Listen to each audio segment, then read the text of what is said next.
მოგესალმებით ჩვენს თანამოქალაქეებს. მიმდინარე კვირას არაერთ საინტერესო თემა გაჟღერდა, რომელზედაც ჩვენ მოგვიწევს საუბარი, მაგრამ მოდით მაინც დღევანდელი ღონისძიებით და დღევანდელი ერთი კონკრეტული თემით დავიწყოთ საუბარი. მე მაქვს მხედველობაში დემოკრატიის ფესტივალი, რომელიც ახლა დღეს უკვე კახეთში იმართებოდა, მანამდე სხვა რეგიონებშიც ვნახეთ, დანიური ფულით და ოპოზიციის მონაწილეობით. ასე დაისვა კითხვა, იქ სხვათა შორის ამ ღონისძიების ორგანიზატორმა ესეც თქვა, რომ პოლიტიკურ პარტიებს ექნებათ შესაძლებლობა მოკლე შინაარსი გააცნონ თავიანთი საარჩევნო კამპანიის. ეს არის საარჩევნო აგიტაცია ჩავთვალოთ, არის დარღვევა საარჩევნო კანონმდებლობის და საერთოდ რასთან გვაქვს საქმე, მოდით თქვენ გაგვიმარტეთ თქვენივე გადასახედიდან და კანონმდებლობიდან.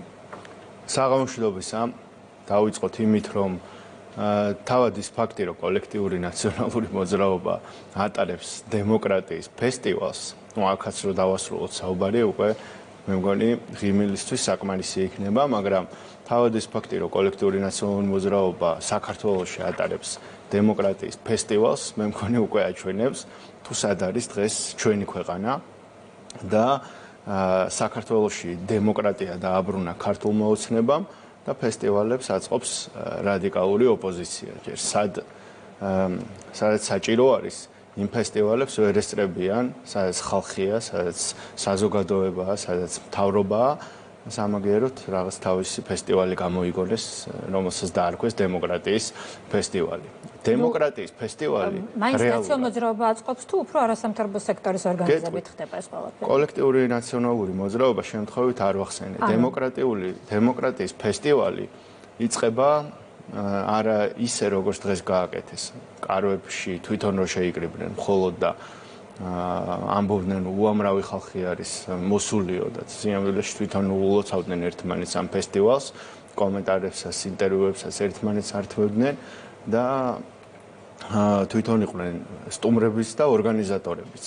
არაფერი რო არ თქვათ, არასამთავრობო ორგანიზაციებზე, ეგრეთ წოდებულ NGO-ზე, რომელმაც დააფინანსა ეს ღონისძიება, ამაზე მცირე დრო ამას დაუთმოთ, მაგრამ მე მინდა იმის თქმა, რომ რაც პარალელური პატარა სამყარო აქვს შექმნილი ნაციონალურ მოძრაობას, რაღაც წავლენ დასასვენებლად და აშუქებენ თითქოს მოსახლეობასთან აქვს შეხვედრები, რაც კარავი გაშალეს არასამთავრობო ორგანიზაციის ფულით და დემოკრატიის ფესტივალი დაარქვეს.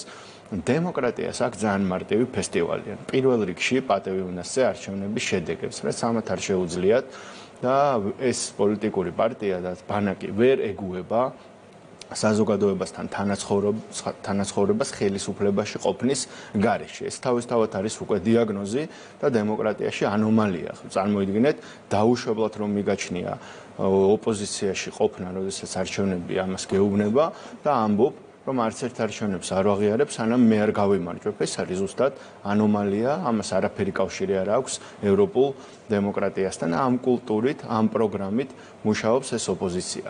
ეხლა მეორე შევხედოთ, მოდით უბრალო მოქალაქის თვალით შევაფასოთ ეს დემოკრატიის ფესტივალი. ანუ აი დღეს რა მოისმინა საზოგადოებამ, ანუ სიმღერები მოისმინეს, რაღაც ნახატების გამოფენა იყო თუ რა იყო, ანუ აი რამ თქვენ რა დაგამახსოვრდათ ამ დემოკრატიის ფესტივალიდან. რაღაც სამომავლო გეგმა გაიგეთ, პროგრამა გაიგეთ, რეფორმებზე გაიგეთ, რამე თუ რა აი საერთოდ დაცლილი იყო შინაარსისგან ეს ამბავი, უბრალოდ როგორც ჩანს, არასამთავრობო ორგანიზაციას რომელიღაც ჰქონდა კონკრეტული ფული მიღებული, გადაწყვეტილება ასევე მიღებული, რომ დაეხმაროს ამით ოპოზიციას და ამ რადიკალურ ოპოზიციას კიდე რაღაც აქტივობის ჩატარება ჭირდებოდა, რომ კიდევ ერთი, ასე ვთქვათ, პლუსი ჩაიწერონ. ეს დახმარება კანონის ფარგლებში ჩდება? რაც შეეხება კანონს, ხომ, კითხვის ნიშნებს წარმოშობს ეს ღონისძიება თავისთავად, იმიტომ რომ წინასაარჩევნო კამპანია პრაქტიკულად უკვე დაწყებულია. ამ ფონზე, როდესაც არასამთავრობო ორგანიზაციის ფულით, გრანტით ხდება ოპოზიციის კამპანიური ხასიათის ღონისძიების დაფინანსება, ეს წარმოშობს დასაბუთებულ ვარაუდს, რომ ეს არის პირდაპირ საარჩევნო კამპანიისთვის შეწირული ფული, მაგრამ გზავნავს კანონი საზღვარგარეთიდან მიღებული ფულის მონაწილეობას წინასაარჩევნო კამპანიაში და პოლიტიკაში. არ ვუმარტოთ ახლა მაყურებელს. მოდით დღეს ორგანიზატორი საუბრობდა იმის შესახებ, რომ ამ შეხვედრაში ტრიბუნა ეძლევათ პოლიტიკურ პარტიებს, რომ მოკლედ გააცნონ აქ მოსულ მოქალაქეებს თავიანთი წინასაარჩევნო კამპანია. ეგ არის კამპანია ზუსტად. ერთი ეს და მეორე სხვათა შორის ოპოზიცია გიორგი ვაშაძის კომენტარი იყო, რომ ჯერ მათ არ დაუწყია წინასაარჩევნო კამპანია, თუმცა ჩვენ ყველანი წინასაარჩევნო კამპანიის რეჟიმში წინასაარჩევნო რეჟიმში ვცხოვრობთ, უკვე ძალიან ცოტა დარჩა არჩევნებამდე, ხომ ესეა. და მეთანხმებით ალბათ, აი ეს ურთიერთ გამოვრიცხავი ინფორმაცია მოვისმენთ. და პარლამენტის თავმჯდომარემ ეს პოლიტიკურ კორუფციად შეაფასა უკვე. უყურეთ, ძალიან მარტივია, კიდევ ერთხელ რომ ტყუილში ვამხილოთ ეს ოპოზიცია. უყურეთ, პარლამენტი ჯერ კიდევ სესიაზე იყო, არ იყო დასრულებული საგაზაფხულო სესია, რომელიც კონსტიტუციით და კანონით აქვს გარანტირებული პარლამენტს და ეს ითვლება პარლამენტის რიგით სესიად. როდესაც ჩვენ დავიწყეთ ამნისტიის კანონზე მუშაობა და კენჭისყრა ჩავატარეთ.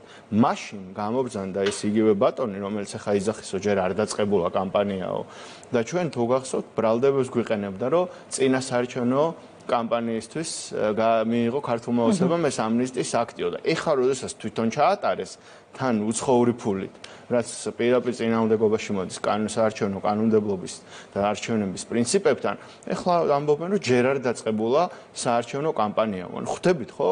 ვინ გონიათ ამათ საზოგადოება, რეალურად ვინც თვითონ არიან, ის გონიათ მთელი საზოგადოებაც და ამით სანამდე მივიდნენ 9 არჩევნებში, ნახეს და ამ არჩევნებში მიიღებენ კიდევ უფრო უარეს შედეგს. ესეა ერთმანეთს რაღაც ამხნევები. ანუ უარყოფითი გავლენა ექნება.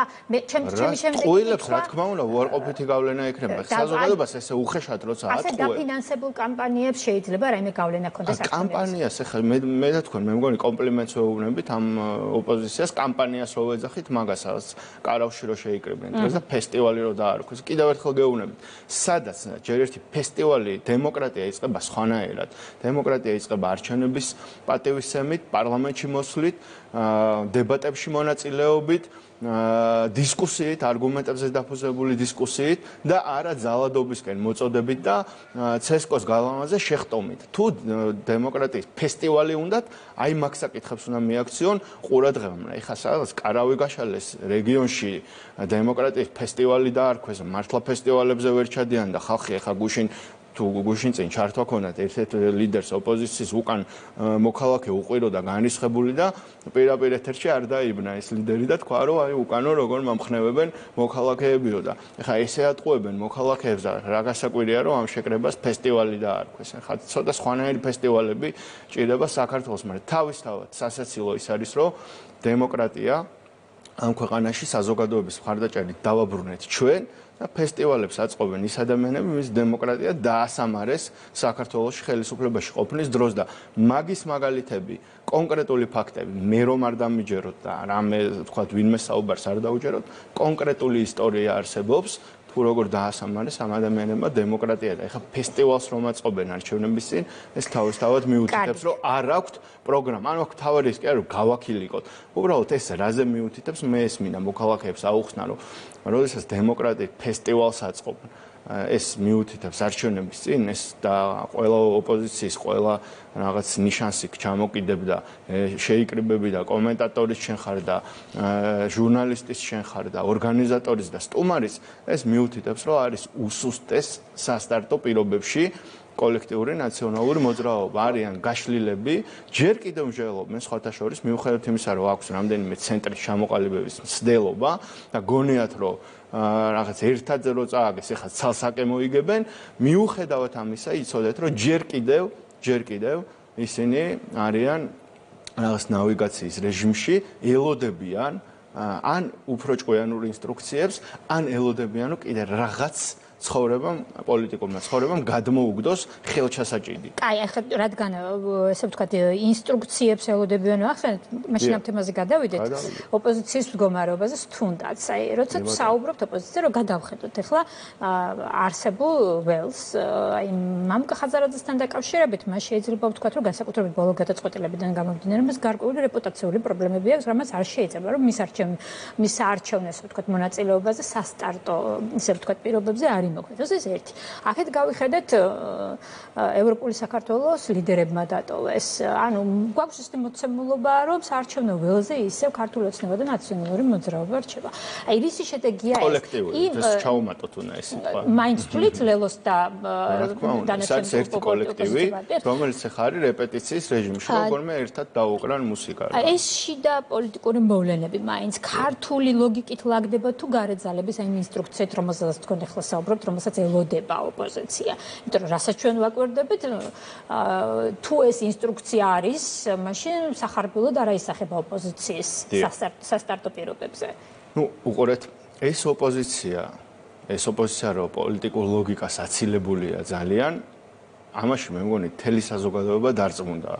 რეგიონში არის უსაფრთხოების ურთულესი გამოწვევები, ეს ხალხი ამბობს, რომ პირდაპირ მოდითო ჩვენი ქვეყანა ჩავრთოთ ამ ყველაფერშიო და უფრო თამამები ვიყოთო. არა, ეხლა აღარ ამბობენ, მაგრამ მე უბრალოდ გახსენებთ პოლიტიკური ლოგიკა როგორი გამართული აქვს ამათ ბჭყალებში. მეორე, როდესაც ჩვენ ვამბობთ, რომ დავიცვათ ჩვენი ქვეყნის იდენტობა, ევროკავშირში ჩვენი ღირებულებებით უნდა შევიდეთ. ის რაც ჩვენმა წინაპრებმა მოიტანეს, არ უნდა გადავაგდოთ და არ უნდა დავკარგოთ.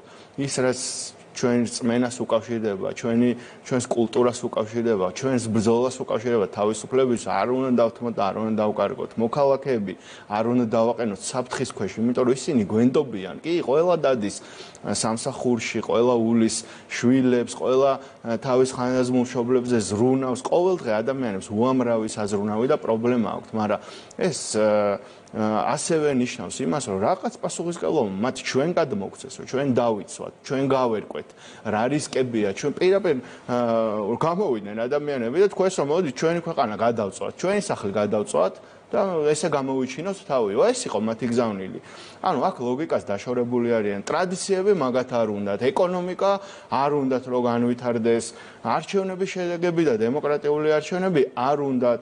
საკუთარ ხელისუფლების და ქვეყნის გაშავებაში ფულს იხდიან პირიქით. მთელი განვითარებული მსოფლიო ფულს ხარჯავს იმაში, რომ თავის ქვეყანას რეკლამირება გაუკეთოს, რომ ჩამობრძანდით ჩვენთან. ჩვენი დემოკრატია, ჩვენი უსაფრთხოება, ჩვენი სტუმართმასპინძლობა, ჩვენი ხელისუფლება, ჩვენი ხალხი ესენი ფულს იხდიან პირიქით. ცუდი ქვეყანა გვაქვს, არ ჩამოხვიდეთ, ჩამონგრეულია ეკონომიკა, მე ბიუჯეტის განაწილებაზე კი მშვენიერ რჩევებს გვაძლევდნენ.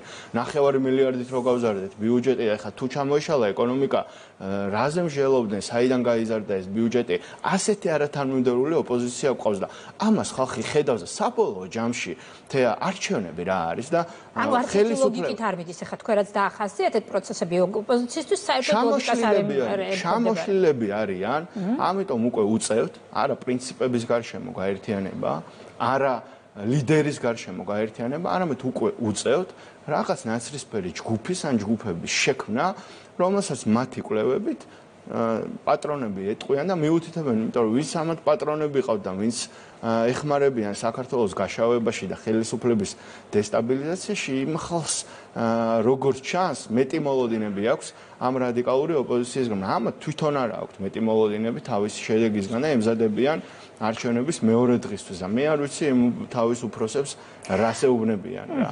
ახლა მოდით თქვენს სასტარტო მონაცემებზე ვისაუბროთ, ოპოზიციის გავიგეთ თქვენი დახასიათებით. ამ თელ საარჩევნო პერიოდს როგორც ჩანს, თლიანად გაზდევს საქართველოს ამერიკის საოცარი კარმა აქვს რა ბოდიში, საოცარი კარმა აქვს. ყველაფერი რაც უსურვეს თავის ქვეყანას და ხელისუფლებას, ყველაფერი თვითონ დაემართათ. ერთხელ მოითხოვეს ხელისუფლების გადაყენა, გადააყენეს თავისი თავმჯდომარე. მეორეჯერ მოითხოვეს, გადააყენეს ისევ თავისი თავმჯდომარე. არ შევალთო, შევიდნენ, არ გამოვალთო, გამოვიდნენ. ვინც იქ დაჯდეს, ავეჯი გახდესო, შევიდნენ, დაჯდნენ და ის ავეჯიც სარიელი იდგა მაგათი სკამები კი ნახა საზოგადოებამ ამ სესიებზე და ეხა რაღაცე ლაპარაკობთ, ხა არჩევნები საბოლოო ჯამში არც ფერებია, არც ნომრებია, არჩევნები არის და პოლიტიკა და ხელისუფლება არის ნდობა. ელემენტარული ნდობა ხო უნდა გაგაჩნდეს და ეს ელემენტარული ნდობა საიდან წარმოიშობა. მე რო თქვენ რაღაც გითხარით დღეს რომ მკითხეთ თქვენ და მე თავს უფლება რომ მივეცი რომ მე თქვა ის თუ ისე არ მოხდა და მე თქვენ მოგატყუეთ, ხო? თქვენ აღარ მენდობით. მე და მით უმეტეს 7-ჯერ რომ მოგატყუეთ და 9-ჯერ რომ მოგატყუეთ, აღარ მენდობით. თქვენ და ამ ხალხს გონიათ რომ პოლიტიკა ნდობა კი არ არის, პოლიტიკა არის პირიქით, რაც უფრო მაგრად და მოხერხებულად მოატყუებენ საზოგადოებას. არ არის ეს საზოგადოება მაგათი მოსატყუებელი და არც ეს საქართველო არ არის მაგათი ასარები. ჩემ კითხვას დაუბრუნდეთ, თქვენ სასტარტო მონაცემებზეც მინდა ველაპარაკო, ოპოზიციის გავიგეთ. ამ არჩევნებს წინასაარჩევნო პერიოდს მთლიანად გაზდევს, ასე ვთქვათ, ხაზად თემა საქართველო-ამერიკის ურთიერთობასთან დაკავშირებით, რომელზედაც პერიოდულად გვესმის ამერიკის მხრიდან კონკრეტული გადაწყვეტილებები, აგერ მაგალითად მიმდინარე კვირას 95 მილიონი დოლარის დაფინანსების შეწყვეტასთან დაკავშირებით იყო გაკეთებული განცხადება. პრემიერ-მინისტრმა ასეთი რამე განაცხადა, რომ როგორც კი გადმოიდგება შემოხვედრი ნაბიჯები, ქართულ-ამერიკული ურთიერთობები დასტაბილურდება. აი რა არის ეს შემოხვედრი ნაბიჯი? მაინც ასწავლეთ თქვენ, ან ამერიკის შეერთებულ შტატებს რა მოლოდინი უნდა ქონდეთ საქართველოს ხელისუფლებისგან, რომ ეს ურთიერთობა გადაიტვირთოს.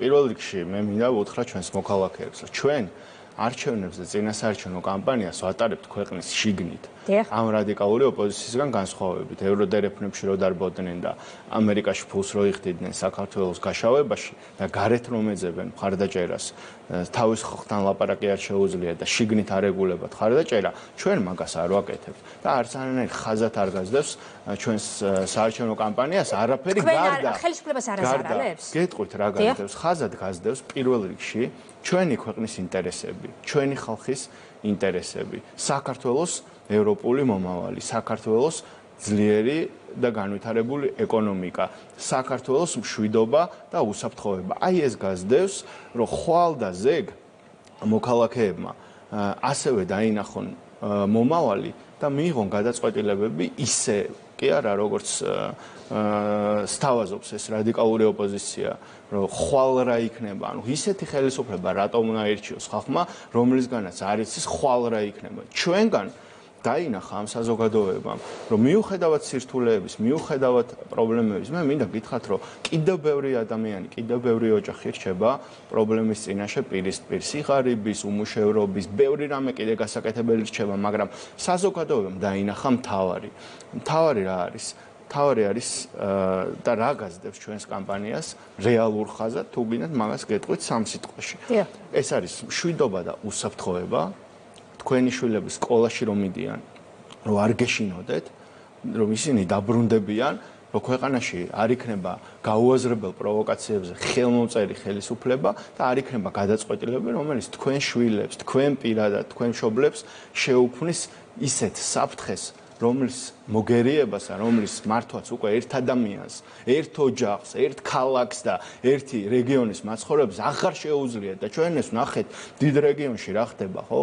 ათასობით ადამიანი ეწირება ზუსტად აი ამ რისკებს რაც არსებობს და აი ამ ომებს და ამ დაძაბულობას რაც არსებობს რეგიონში. ჩვენ შევძელით ამ 11 წლის 12 წლის განმავლობაში 12 წლის განმავლობაში ქართულმა ოცნებამ საზოგადოების მხარდაჭერით შეძლო მშვიდობის და უსაფრთხოების დაცვა, შეძლო ეკონომიკის, ნომინალური ეკონომიკის გაორმაგება და შეძლო, ვინც რაც არ უნდა თქვას, არსებითი ევროპული პროგრესის უზრუნველყოფა. და დაუკვირდით, ზუსტად ამ მიმართულებებს ურტყამენ. ანუ რაც იციან რომ გაკეთებული გვაქვს, რაც იციან რომ შევძელით, მთელი კამპანია მაგაზე აქვთ აგებული. აქეთ ითხოვენ დესტაბილიზაციას, იქეთ ომში ჩართვას პირდაპირ განცხადებები, აქ ითხოვენ ეკონომიკის დაუკვირდით, აი ყველაფერი ხელის გულზე დევს. ითხოვენ ეკონომიკის ჩამოსჩლის და განადგურებისთვის საჭირო გადაწყვეტილებებს და რომ გავყოლოდით მაგას ეკონომიკა საქართველოს ნახევარის არ ეკნებოდა ამის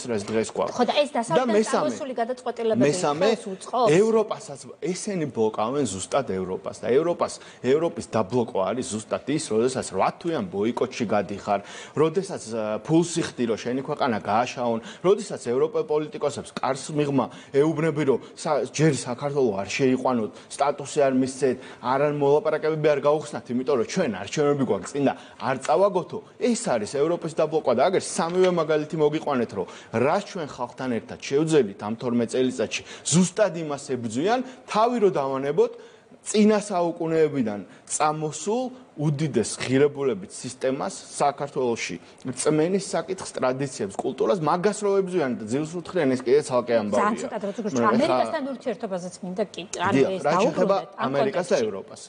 მე პირველ რიგში მინდა ჩვენი მოქალაქეები დამამშვიდო. და ასევე მინდა ჩვენი პარტნიორები დამამშვიდო და უთხრა ჩვენს პარტნიორებს. ქართულ ოცნებას, ხელისუფლებას, საქართველოს არც ერთი ნაბიჯი, არც ერთი რეალური ქმედება არ გადაუდგამს თავისი მეგობრების წინააღმდეგ. თქვენ ვერ მეტყვით, ეს პოლიტიკური რიტორიკა, იქიდან ნაციონალური მოძრაობის მომხრეები ერთგანცხადებას აკეთებენ, ევროპარლამენტარები მეორეს და აქ ჩამოვიდნენ და რის უფლებას აძლევდნენ თავს ახლა მიტინგებზე რო გამოვიდნენ პირდაპირ, ხა საქართველოს საგარეო საქმეთა მინისტრს და ქართველ დეპუტატი რო ჩასულიყო ევროპაში რომელიმე ქვეყანაში და მიტინგზე გამოსულიყო, თქვენ მერე გენახათ კრიტიკა, მაგრამ არაუშავს, ჩვენ თავს არავის არ დაუხრით და უსამართლობას არავის არ გაუტარებთ, იმიტომ რომ ზუსტად ვიცით, რომ დღეს ვიღას პოლიტიკოსები შეიძლება სათავისოდ ფიქრობენ, შეიძლება ნაციონალური მოძრაობის ინტერესებში ფიქრობენ, შეიძლება ძალიანაც არ მოსწონთ ქართული ოცნება და მათი მხარდამჭერები, იმიტომ რომ მათი რეცეპტები და მათი თითის დაქნევით ეს ქვეყანა არ ცხოვრობს, სწორედ ესეთი ქვეყანა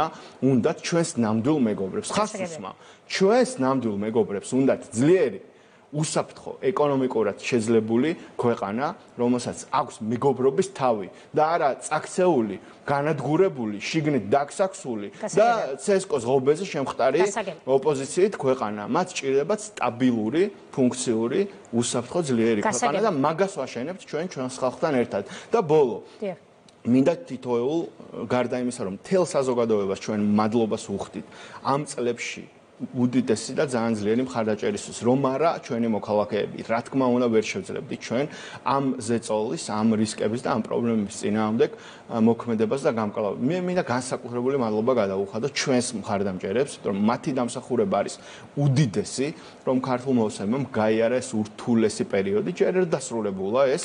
ჩვენ ამიტომ ვამბობთ, გჭირდება საკონსტიტუციო უმრავლესობა. ეს რაღაც სპორტული ინტერესი კი არ არის. საკონსტიტუციო უმრავლესობა გჭირდება რომ მოსწრებადი კი არა ჩვენი სასტარტო პირობები და მიღწევადის არის და რა თქმა უნდა რეალურიც არის, იმიტომ რომ ჩვენი სასტარტო რეიტინგი და რაც მთავარია ნდობა და საქმეები, რომლის გაკეთებას ჩვენ შევძელით ხალხთან ერთად, გვიმაგრებს ჩვენ ზურგს და გვაძლევს ამ ნდობის ხიდს ჩვენს მოქალაქეებთან და მე დარწმუნებული ვარ, რომ სწორი კამპანიის პირობებში ჩვენ შევძლებთ საკონსტიტუციო უმრავლესობის მიღებას. ეს გვჭირდება ისევ ჩვენი ქვეყნის სტაბილურობისთვის, რომ ხვალინდელი დღე იყოს მშვიდობიანი, რომ იყოს მეტი ეკონომიკა და საქართველოს განაგრძოს სხვა ევროკავშირის. დიდი მადლობა. არჩილ თალაკვაძე იყო ჩვენ გადაცემის სტუმარი.